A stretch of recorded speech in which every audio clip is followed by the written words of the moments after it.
Gardner-Webb head coach Cris Reisert, the team coming off a convincing win, 48-20 at Lindenwood. This week, big matchup. They're at number 8, 9 Tennessee Tech, battle for first place in the association. So, Coach, thoughts on your team, and we'll go to some questions. Yeah, really proud of the way we responded. I think told the guys after the game, football is the greatest game, right? Because you can go from the lowest lows one Saturday and 7 days later, the highest of highs, and it's all about the way you respond. It's about the work you put in, the togetherness, the brotherhood, the toughness, the edge in which you approach, right, that failure, that setback with. And I really felt like we kaizened all week and sharpened our edge, sharpened our mentality and our mindset, and it lent itself to a better result this past Saturday against Lindenwood. So really just proud of our team's resilience.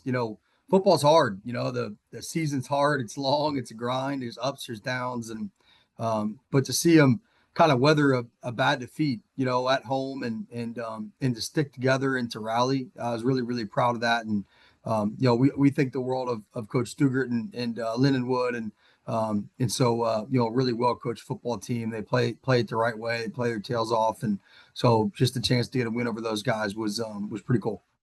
We'll go to our questions first with Jacob. Go ahead, Jacob. Coach, like you were saying, a good response. How important was it to get off to that fast start and start to put those bad memories the week before behind you?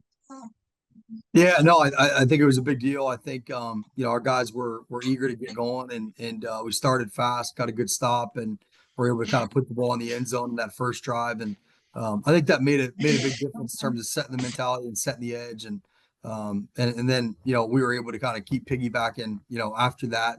But I think certainly setting the tone early was really important. Talk about Pennington's game.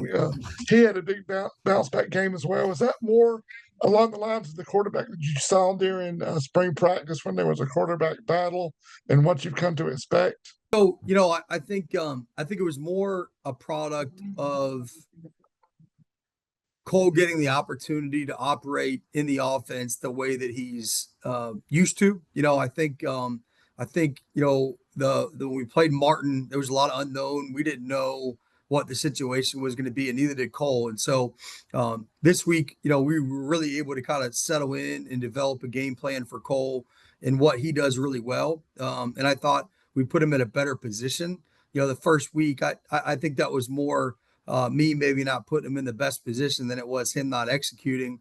And this week we were able to put him in a better position, and you saw a better version of Cole. And not that a lot of it was him just playing, I think, more comfortable because it was the stuff that he's really good at. And so that I think was the biggest difference. I was proud of him for that. And I think Cole's a great example too, like of resiliency. I mean, it's hard being a quarterback. You get the credit when it's good, and you get the bad stuff when it's bad. And he knew he didn't play his best for a variety of reasons, and owned it every which way.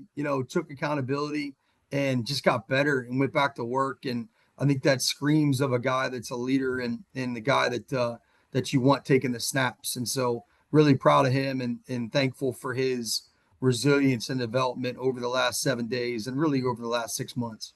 Jacob, I muted you. There you go. Yeah. Go ahead. Just one last question for me. Obviously, it's a big game this week. Still a long way to go, but this is a game that has big implications in the conference championship race.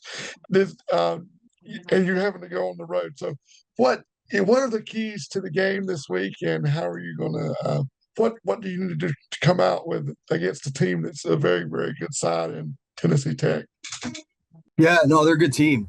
We certainly have our hands full, and we're fired up for the opportunity.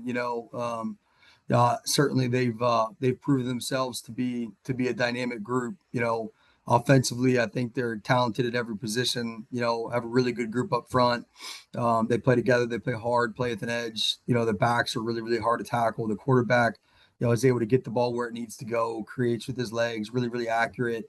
Then they got some weapons, with 1, 2, and 3, and a bunch of other guys they can get the ball to. I like their tight end 283. I think he's really a nice player as well. And so offensively, they're leading the country in scoring for a reason. Defensively, I think they're number 3 in the country in defending the run. They do a really nice job. They're dynamic kids up front. 91 and 15 and 94 in the interior are really, really good players. Nine, we had trouble with Nine last year. Nine had a couple sacks against us as an end, and now they're playing him at will. And so we've got to have a plan for him. And then, I think very highly of 20, their strong safety.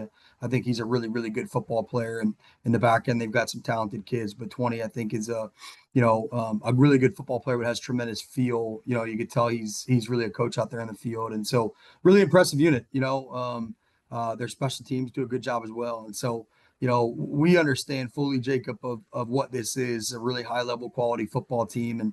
And our ability to win this game is going to really hinge on just being us, doing the things that we do and doing them at a high level and bringing in the right mentality and the right edge into the football game. And quite frankly, we need to have a tremendous week of practice, probably our best of all year. And so our focus is on Tuesday's practice and on bringing the best version of us to Saturday when we get to go to Cookeville, and then the chips will fall as they fall. But to say we weren't eager for the test, I think would be an understatement. So we're looking forward to it.